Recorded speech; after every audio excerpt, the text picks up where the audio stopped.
At the end of a very long red-carpeted corridor, I noticed this ball of white racing towards me, and I realized it was Princess Diana. She'd rolled her train up into a ball. She had her slippers in one hand, and she was racing down this corridor, lined with windows, and the diamonds of the Spencer family tiara. What a picture of hope and happiness and love. She had it all. Fairy tales usually end at this point with the simple phrase, "They lived happily ever after." The Princess of Wales was a new kind of royal. A new word began to appear in the media's vocabulary, mania. The Princess of Wales has agreed to Prince Charles's request for a divorce. In some small way, I have been of service in return. Princess of Wales has died in a car accident. At Buckingham Palace, telegrams of condolence have been arriving from leaders around the world.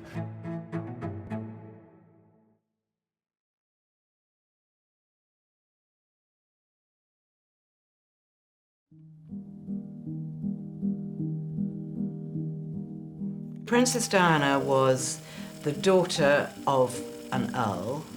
Her father was Lord Spencer, and he was later Viscount Althorp.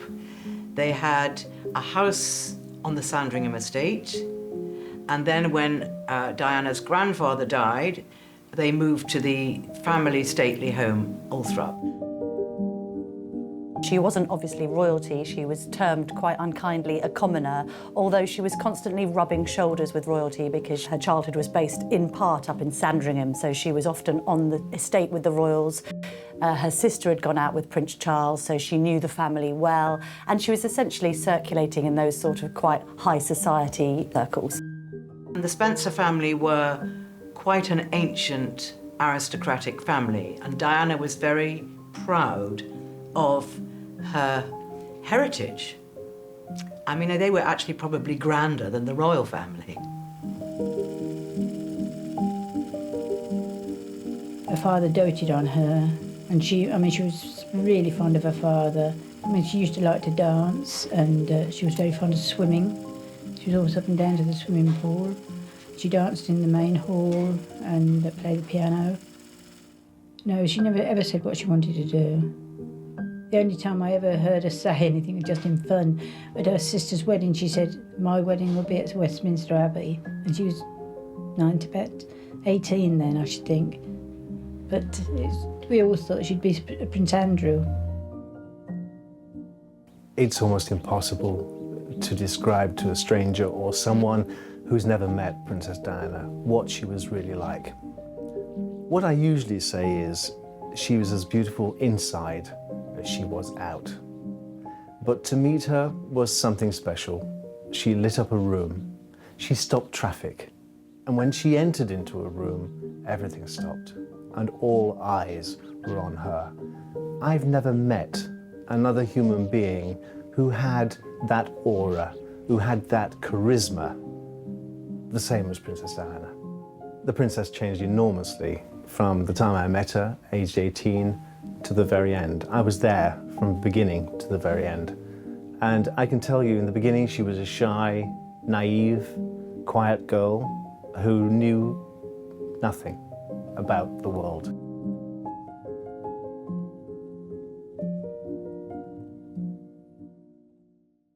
When I joined Buckingham Palace way back in 1976, it was already rumoured that Prince of Wales would be marrying somebody like Princess Mary Astrid or Amanda Knatchbull. There were rumours that he would be marrying somebody else. Lady Diana Spencer was never there. There were always suitors around Prince Charles. He was the most eligible bachelor in the world at that time, heir to the throne of England. So he was never short of female companions. I saw him occasionally with the Queen. He'd stay at Buckingham Palace. His suite of rooms were at the palace. He had his own valet, he had his own household, and he was very independent. I think it gives one a very useful experience of responsibility and discipline. I think responsibility is the most important thing. It's the actual trust that's put in you to deal with other people, and the feeling that they can perhaps put their trust in you as well. Really, He was searching for someone who could provide him with an heir and a spare. That was his main priority. He was getting old. And the Queen had said to him, "Isn't it about time you settled down, Charles? Isn't it about time you made us grandparents?" So his time was right when Lady Diana Spencer came into his vision.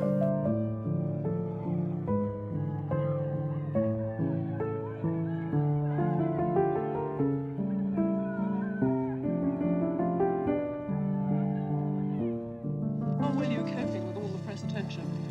Well, as you can see, you can tell.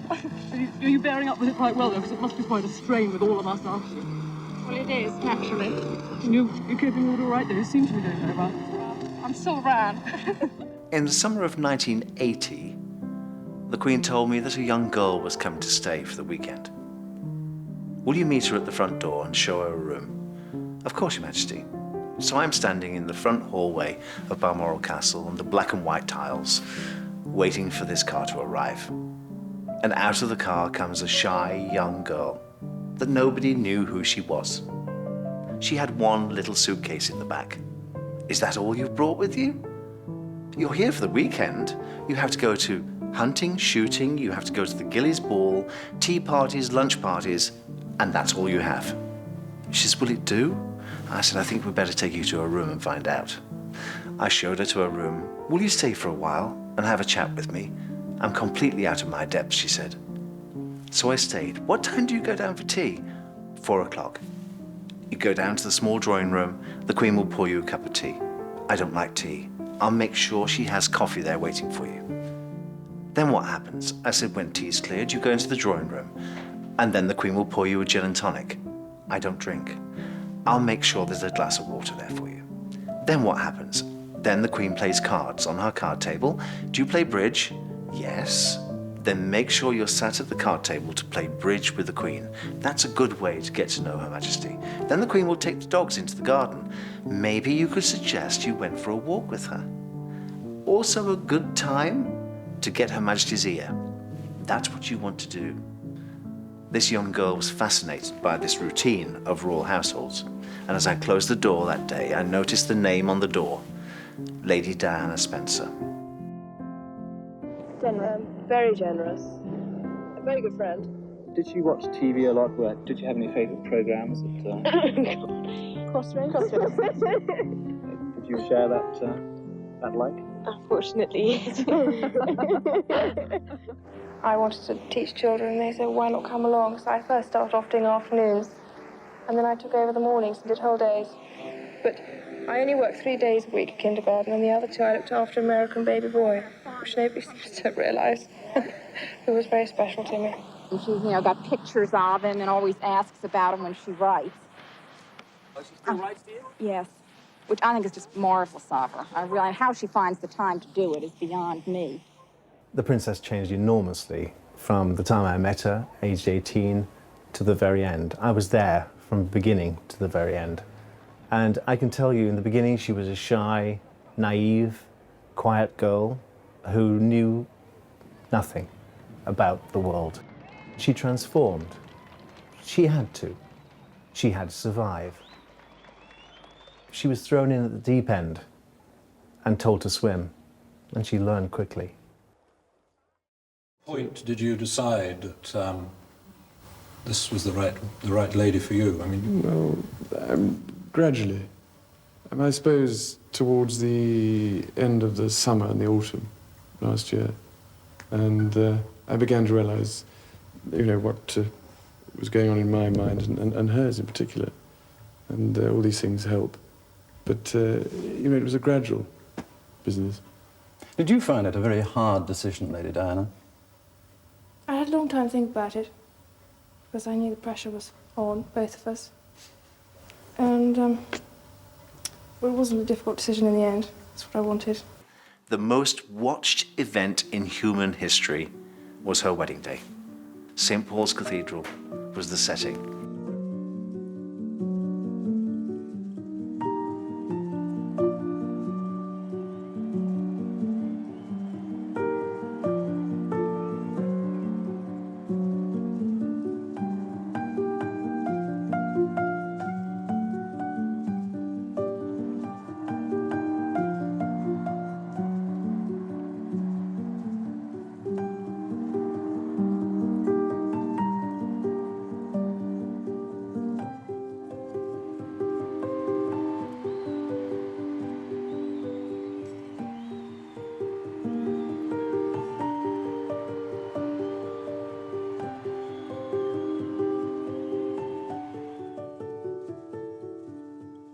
The princess was brimming with hope and love for the future.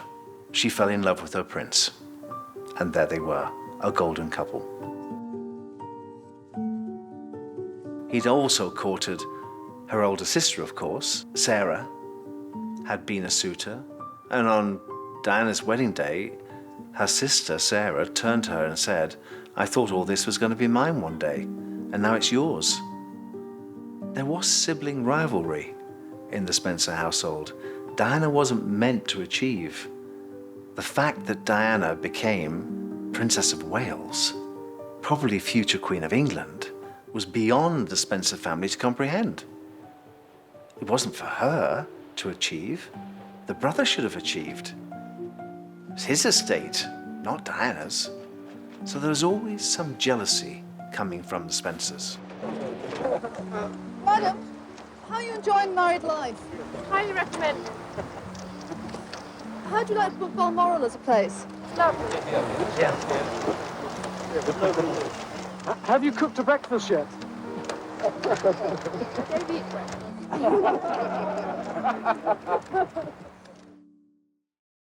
Living and working with the Queen was far more easy than living with Diana.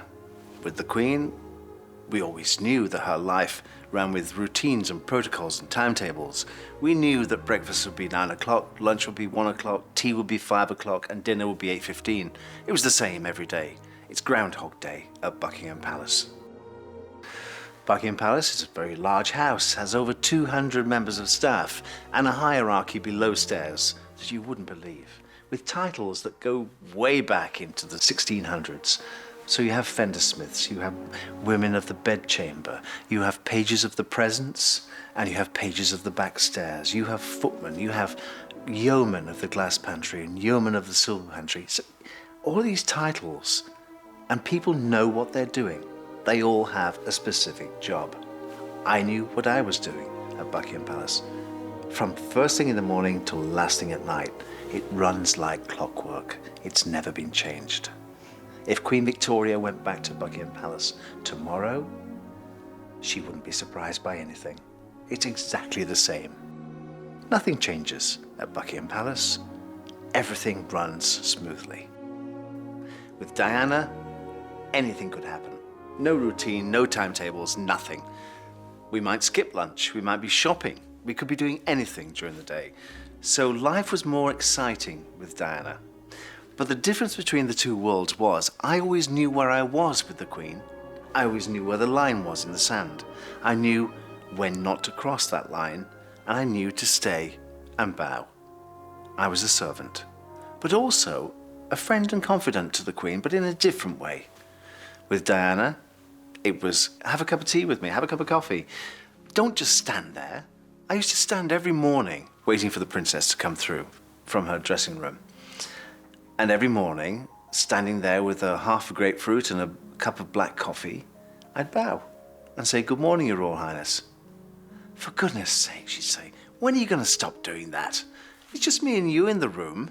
Sit down, have a cup of coffee with me and tell me what's been going on." That was her world. Sorry, I didn't see you there. I wish you Sorry. that.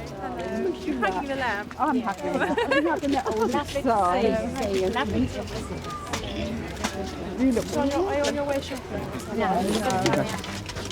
So the former princess on the world stage did everything as she should, to perfection. But behind closed doors, she was naughty. She was a naughty little girl. She loved to have fun.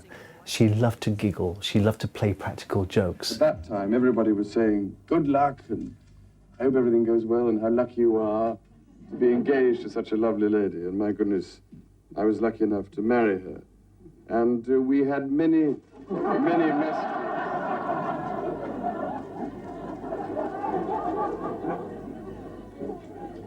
It's amazing what ladies do when your back's turned.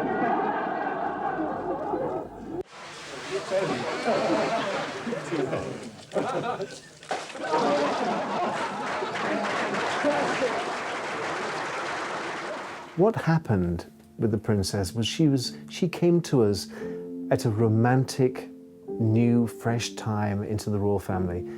She came to save it in a way because it was on the decline. her involvement in the royal family boosted the royal family's popularity, lifted the royal family. There was nothing like Diana. There was Diana mania everywhere. Everybody wanted to see Princess Diana. People were it was just like a phenomenon.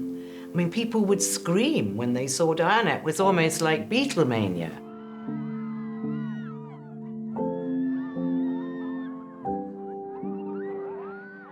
I think there was an acceptance from Diana that she was going to be one of the world's most photographed women, and she actually grew in that role and became more confident with the press. I think equally she found it both suppressing but kind of a revelation to her in that she had this ability to perhaps manipulate the media, have a bit of a laugh and joke with photographers and reporters alike, and equally use this global presence for good.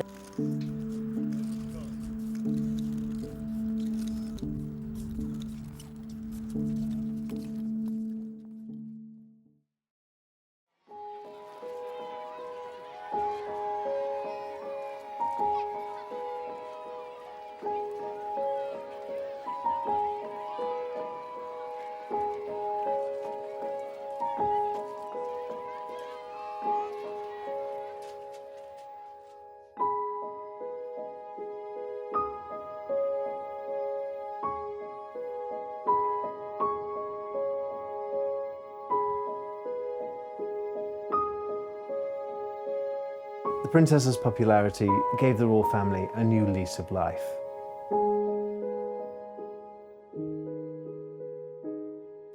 She arrived in style. And I think without her, the royal family may have foundered. They may well not be here today. She was that mainstay that kept them going. Now you're about to marry the Prince of Wales, and one day you would, in all likelihood, be Queen. It's a tremendous change for someone, if I may say, of 19 to make all of a sudden, the transition. It is, but I've had a small run-up to it all in the last 6 months. And next to Prince Charles, I can't go wrong. He's there with me.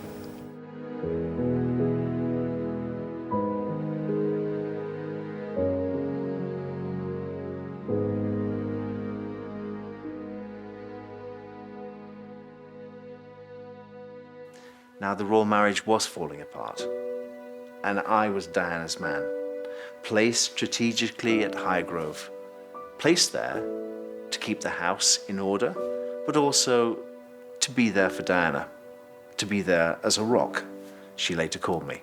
It was difficult for me to tread the path between Prince Charles and Princess Diana. Now, Diana arrived every weekend on Friday afternoon and left every Sunday. But someone else occupied that space in between. And I learned to serve 2 royal mistresses.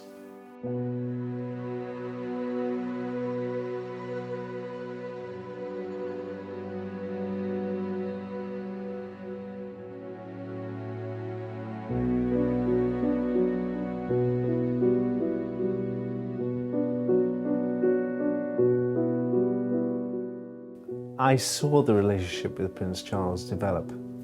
Remember, she was a shy, naive young girl and didn't know why she was really involved with the royal family.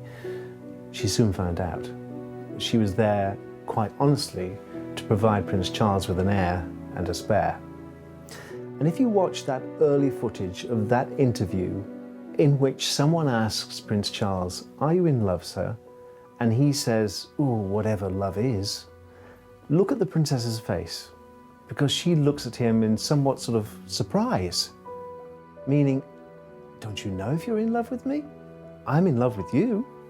Aren't you in love with me?" Well, actually, he wasn't.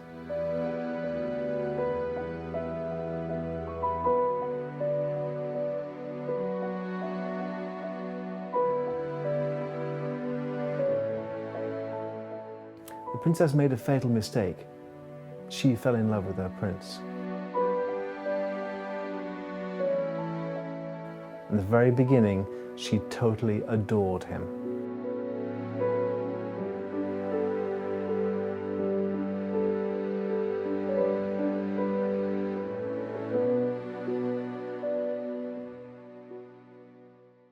I remember the wedding of Prince Charles and Lady Diana Spencer very well because I was at Buckingham Palace.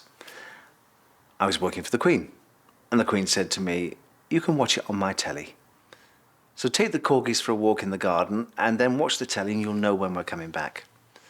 I was responsible for the top table, which was the bride's table, the bride and groom, and of course the Queen and Prince Philip, and the bridesmaids. So I was waiting for the bride to come back. She'd appeared on the balcony of Buckingham Palace. And then, at the end of a very long red carpeted corridor, I noticed this ball of white racing towards me. And I realized it was Princess Diana. She'd rolled her train up into a ball, tucked it under her arm. She had her slippers in one hand, and she was racing down this corridor, lined with windows. And the diamonds of the Spencer family tiara were glinting in the sunshine.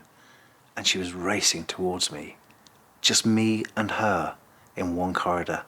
She was like a galleon in full sail. What a picture of hope and happiness and love. She had it all. And that day, I waited the wedding breakfast in the ball supper room, served the Queen and the bride refused everything. She didn't eat a morsel. And she said to me later, "I couldn't eat a thing, Paul. My stomach was in knots." I was just totally wound up by the day, by the excitement, by the spectacle. She says, "But you know, the most wonderful thing was walking down the aisle of St. Paul's Cathedral with my father." She says, "But did you ever look at the footage of that?" I said, "I've seen it many times." She says, "Next time you look at it, watch me." She says, "Can't you see me looking from side to side? Can you see me doing that? Do you know what I'm doing? I'm looking for her. I'm looking for Camilla." And she was there.